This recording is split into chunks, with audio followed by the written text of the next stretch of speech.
CXC math paper leaked, man flees High Court case, and Guyana High Court ruling raises eyebrows in the US.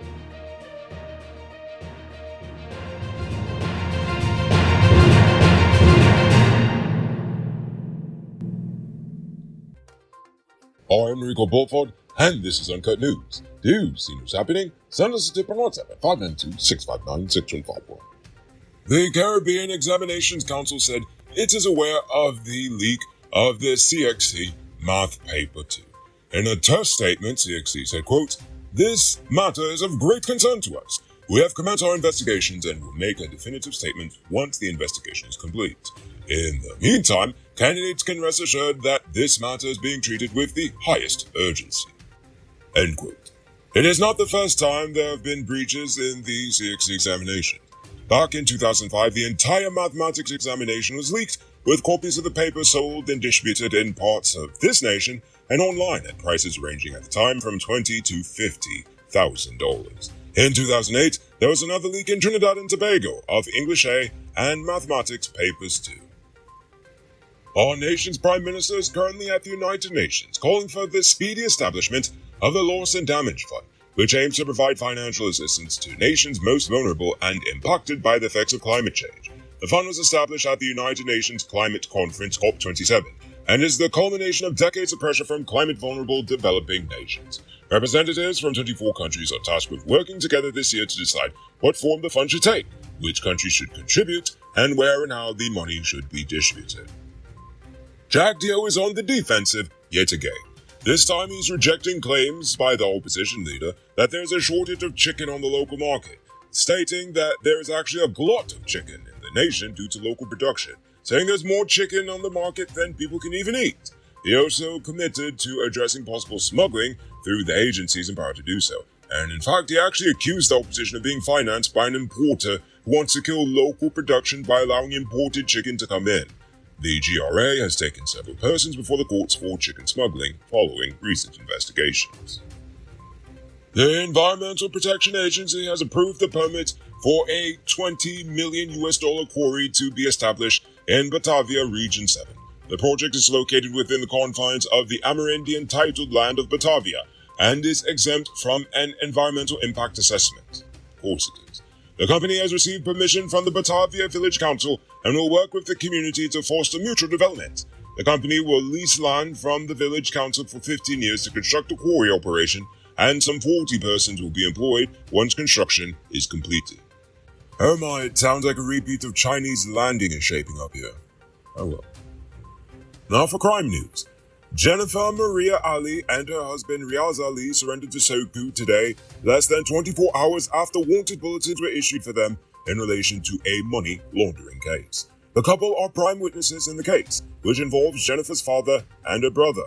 Their lawyer, Bernard De Silva, criticized the police for issuing the bulletins when they had been in constant contact with SOCU and said his clients will exercise their right to remain silent. De Silva also represents Jennifer's father and brother and believes his clients will be questioned in relation to the same matter. Jennifer accused the police of defaming her and her husband's character by issuing the bulletins, stating that SOCU has their numbers and could have just easily contacted them directly so they didn't have to make a big show of it. Jennifer's father and his wife are currently facing over 200 charges for allegedly laundering billions of dollars for local Chinese businesses, and her brother is facing 193 charges in relation to same. They were arrested at the airport earlier this year after they attempted to flee to the United States unsuccessfully. Independence Day is coming up, so it's time to declare independence from breakdowns with Powered Automotive. They have reliable, high-quality truck parts and spares for your truck at amazing prices. Visit them at Lot 490 EE Eccles or call or WhatsApp them on telephone number 697-0171. Save big on truck parts at Powered Automotive, the #1 heavy-duty truck parts store in Guyana. Tired of waiting on hold, tracking down a delivery driver, or carrying cash for your food orders? GT Eat is here to make your life easier. Guyana's first cashless food ordering and delivery app. Choose from Georgetown's top restaurants, pay securely with your card, and get your food delivered right to your doorstep. With the convenience of being able to order from your phone and the added feature of tracking your order, GT Eats is the ultimate solution for all your food needs. Download the app on Apple and Android stores and start ordering the easy way today. A video of a defendant jumping from the High Court has been making the rounds on Facebook since Tuesday. The video depicts Warren George's escape during his trial at the sexual offense court in Georgetown. He requested to use the washroom, and on his way back to the courtroom, he dashed away from the policeman, sprinting down the courthouse's corridor and jumping over a banister. The police officers gave chase but were unable to apprehend him. But, strangely enough, the following day, George actually showed up to court and explained that his actions were a mistake. However, Justice Singh was not taking any chances and revoked the man's bail and remanded him to prison pending the hearing and determination of his trial. Shadwin Semple was charged with the murders of Johnson Bowen and Manuel dos Santos, who were fatally shot during a home invasion in Linden over the weekend. Semple was remanded to prison until June the 8th, 2023. Another suspect, Troy Bruce, surrendered to the police, while John Ross is yet to be apprehended. Principal offenders are being pursued.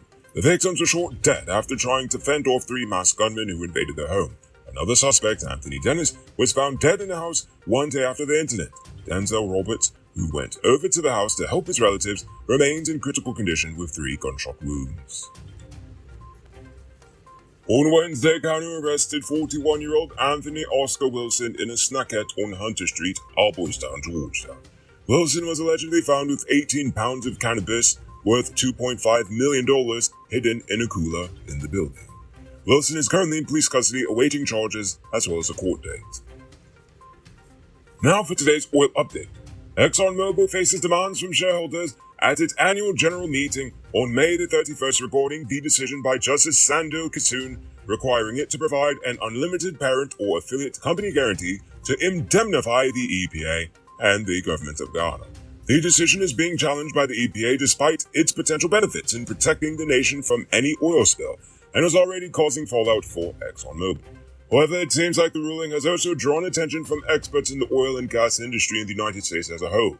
Elmer Tannenberger, oh my, he really does look like a man named Elmer. Anyway, this egghead, a former U.S. Department of Interior engineer, was troubled by the ruling, saying that unlimited liability for damages associated with spills from offshore facilities is unheard of in any country, except Guyana. That's a law, so you need to follow it. Anyway, Exxon maintains that it has adequate insurance coverage, but the government has been negotiating for a total guarantee of $2 billion. The appeals are currently before the courts. Robbery season might be over, but the streets are still mean. That's why you need to get security for your home or business with Sheriff Security. Sheriff Security has well-trained guards, armed and unarmed patrol, marine patrol, canine services. They speed even our drones. Why? Because your security is their highest priority. You've seen the rest. Now hire the best. Hire Sheriff Security Service today. Now for our Uncut News, Views Poll Question of the Day. Every day we pose a question about current events in Ghana, the region, the diaspora, and how you feel it place was.